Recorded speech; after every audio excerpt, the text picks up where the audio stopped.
Hello student, मैं सत्ता sir, स्वागत है आप सभी का बहुत बहुत हमारे यूट्यूब चैनल पे। तो आइए स्टूडेंट, आज के इस वीडियो में हम अर्धवार्षिक परीक्षा 2023-24 विषय गणित कक्षा 11वीं जो कि हो चुका है। आइए आज के इस वीडियो में हम स्टूडेंट्स प्रश्न क्रमांक 1 से लेकर प्रश्न क्रमांक 5 तक के जो वस्तुनिष्ठ प्रश्न है उसका आपको हल देने वाले हैं, यानी 1 अंक वाले जितने प्रश्न आए थे उसके उत्तर हम आपको इस वीडियो में बताने वाले हैं। तो स्टूडेंट आप इस वीडियो के माध्यम से अपने सारे उत्तर की जाँच कर लें, आपने कितने सही किए हैं, कितने गलत किए हैं, है ना। तो चलिए शुरू करते हैं।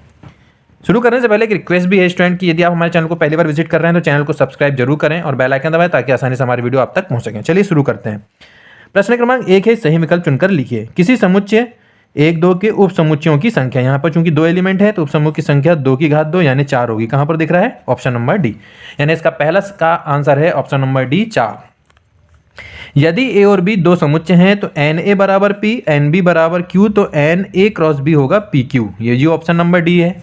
ठीक है, चलिए इसके बाद तीसरा प्रश्न कि यदि एक ब्रैकेट में दिया है x+1, y-2 is equal to 3, 1, तो x+y का मान, तो x और y के मान यहाँ से निकालेंगे और जब उनको जोड़ेंगे तो इसका मान आएगा 5। ठीक है, तो 5 कहाँ दिखाई दे रहा है हमको? ये ऑप्शन नंबर ए पे। इसके बाद है 450 डिग्री की रेडियन माप यदि हम निकालेंगे स्टूडेंट, तो रेडियन माप आएगी हमारी इसकी 5π/2 जो कहाँ दिख रहा है? सी नंबर पे। तो इसका सही आंसर हो जाएगा सी 5π/2। सम्मित संख्या i का गुणात्मक प्रतिलोम जो निकालेंगे तो वो होता 1/i यानी -i। ये दिख रहा है हमको ऑप्शन नंबर ए पे। उस रेखा की डाल जो x अक्ष से 60 अंश का कोण बनाती है यानी tan 60, और tan 60 का मान होता है √3, यानी ये मिलेगा हमको ऑप्शन नंबर ए में। तो इसका आंसर हो जाएगा ऑप्शन नंबर ए सही, बिल्कुल। ठीक है, चलिए अब आते हैं स्टूडेंट रिक्त स्थान की पूर्ति में। तो रिक्त स्थान की पूर्ति है सम्मित संख्या -5 + 2i का संयुग्मी। तो इसका जो संयुग्मी होगा वो जाएगा -5, और ये जो काल्पनिक भाग होता है उसका चिन्ह बदलना, तो ये प्लस है तो यहाँ माइनस लगा दीजिए, तो ये हो जाएगा -2i। ठीक है, वह क्षेत्र जिसमें किसी असमीका के संपूर्ण हल स्थित होते हैं उसे असमीका का हल क्षेत्र कहते हैं, है ना, असमीका का हल क्षेत्र। यदि nc10 is equal to nc8 तो n का मान, तो n का मान यदि हम इसको सॉल्व करेंगे तो हो जाएगा 18। ठीक है, 18। दो रेखाएं समांतर होती है यदि और केवल यदि उनके ढाल बराबर हो, ना, उनके ढाल बराबर होने चाहिए तभी वो क्या होंगी? दोनों रेखाएं समांतर होगी। a + b की घात n के प्रसार में कुल पदों की संख्या जो होती है वो होती है n+1। पदों की संख्या कितनी होती है? n+1। ठीक, श्रेणी 4 8 16 डैश डैश डैश, चूंकि ये गुणोत्तर श्रेणी है तो इसका जब हम 8वां पद निकालेंगे तो हो जाएगा 512। ठीक है, चलिए तो स्टूडेंट जो भी डाउट हो, जो भी आपके प्रश्न हो, चाहे जो भी आपको लगे तो आप हमें कमेंट्स करके जरूर बताते जाएं। चलिए आगे बढ़ते हैं। प्रश्न क्रमांक 3 है, सत्य असत्य लिखिए। किसी असमीका के दोनों पक्षों को समान धनात्मक, बिल्कुल सही बात है, ये पहला वाला बिल्कुल सत्य आ जाएगा। दूसरा है कि ax + by is less than equal c एक रैखिक असमीका है क्या? बिल्कुल सही बात है, ये रैखिक असमीका है, सत्य ही आएगा ये भी। 3 फैक्टोरियल + 4 फैक्टोरियल का जब हम मान निकालें तो इसका मान 7 फैक्टोरियल के बराबर होगा कि यदि इसको सॉल्व करेंगे तो नहीं होगा ये 7 फैक्टोरियल के बराबर, इसलिए क्या आ जाएगा? असत्य आ जाएगा।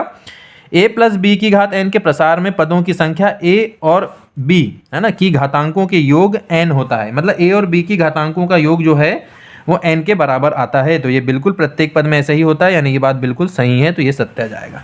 ठीक है, चलिए अगला है हमारे पास 5वां। द्विपद प्रमेय में आने वाले गुणांक NCR को द्विपद गुणांक कहते हैं, तो ये बात बिल्कुल सही है, तो ये सत्य हो जाएगा।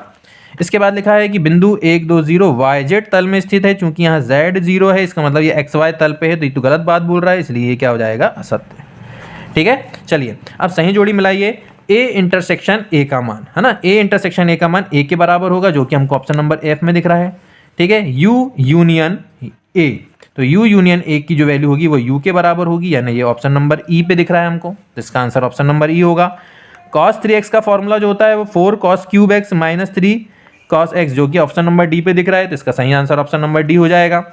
sin 2x बराबर होता है 2 sin x × cos x जो कि ऑप्शन नंबर C में दिख रहा है, तो इसका आंसर ऑप्शन नंबर C हो जाएगा। a क्रॉस फाई की जो वैल्यू होती है वो फाई के बराबर होती है जो कि ऑप्शन नंबर G पे है, तो इसका आंसर ऑप्शन नंबर G हो जाएगा। n की वैल्यू 1 होती है जो कि ऑप्शन नंबर B पे है, तो इसका आंसर ऑप्शन नंबर B हो जाएगा।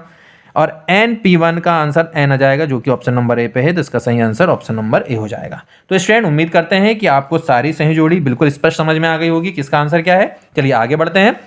प्रश्न क्रमांक 5 है स्टूडेंट हमारे पास कि एक शब्द या एक वाक्य में उत्तर लिखिए। तो i की घात 16 इसका मान होता है 1। i की घात 16 का मान कितना आता है? 1, है ना, 1।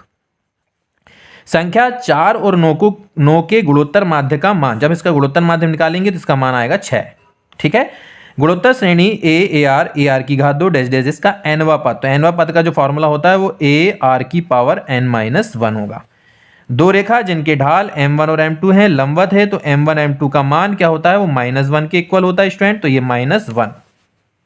ठीक है, निर्देशांक तल अंतरिक्ष को कितने अष्टांशों में विभाजित करते हैं, तो इसका सही आंसर है 8, तो इसके लिए इसको लिख देंगे हम 8। ठीक है, 8। बिंदु 5 0 0 की मूल बिंदु 0 0 0 से दूरी होगी, तो इसकी दूरी आ जाएगी 5 यानी 5। ठीक, और 7वां नंबर है लिमिट, जब हम इसमें लिमिट यानी 4 वैल्यू रखेंगे x के स्थान पे, तो ये हो जाएगा, इसका आंसर आ जाएगा 19/2। इसका सही आंसर होगा 19/2।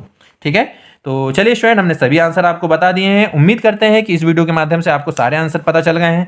अब आप चेक कर लीजिए कि आपने कितने सही किए हैं, कितने गलत किए हैं। तो यदि आपको वीडियो अच्छा लगा हो तो वीडियो को लाइक कीजिए, चैनल को सब्सक्राइब कीजिए और दोस्तों के साथ शेयर कीजिए, ताकि वो भी मैथमेटिक्स को बहुत अच्छे से सीख सकें। चलिए स्टूडेंट, फिर मिलेंगे अगले वीडियो में कुछ नए टॉपिक के साथ। तब तक के लिए धन्यवाद।